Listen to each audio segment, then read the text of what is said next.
down East Maine, we're lobster fishermen. We try to film or show people different things that we see on a daily basis. This is a really cool find. My son is a stern man, and he happened to catch a lobster right before it shed. The back of his back was cracked open, and he noticed it when he was banning it.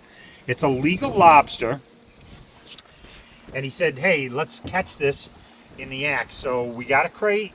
When we got done, we put it in a bucket all day, kept it separate from all the lobsters. When we got done, we put it in a lobster crate.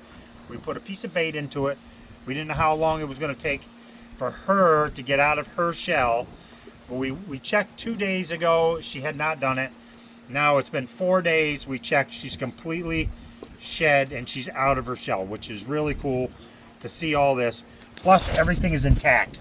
She was the only thing in the crate, so we got to keep everything intact. So you can see where she had split open her shell. So you can see right down into her legs, and she pulled herself up, and she pulled her claws right through this body.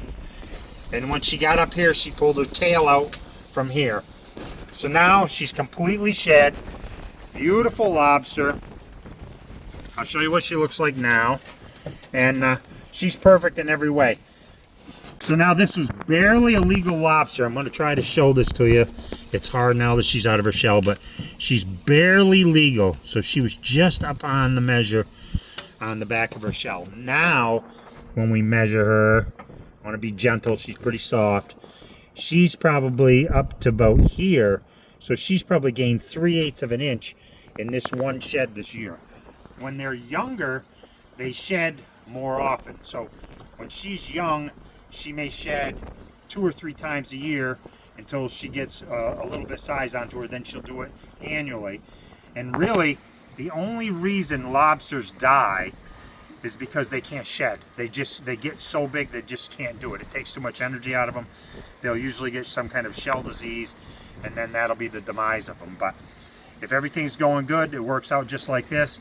Then she swells up, I think, with some water to fill up her shell, you know, to expand out. You can see her claws are much bigger than before, and you know, like literally everything on her is bigger.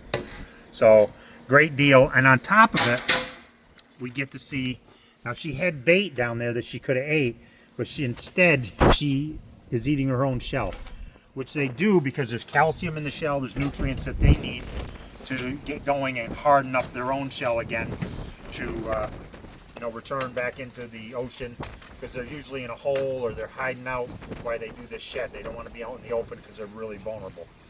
So if we hadn't caught her, by now she would have been shed. She's eating her own shell, probably in a hole or in a crack or a cranny somewhere where she's kind of safe. She'll consume this whole thing, and then she wants to be a little bit firmer than this probably before she starts wandering around.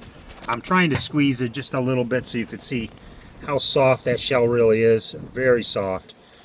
And some parts of her feel like pudding. Same way with this shell here. It's just soft. She doesn't have a lot of strength right there, but I'm glad that you got to see this, and I'm glad I got to share this with you. Don't forget to subscribe to the channel.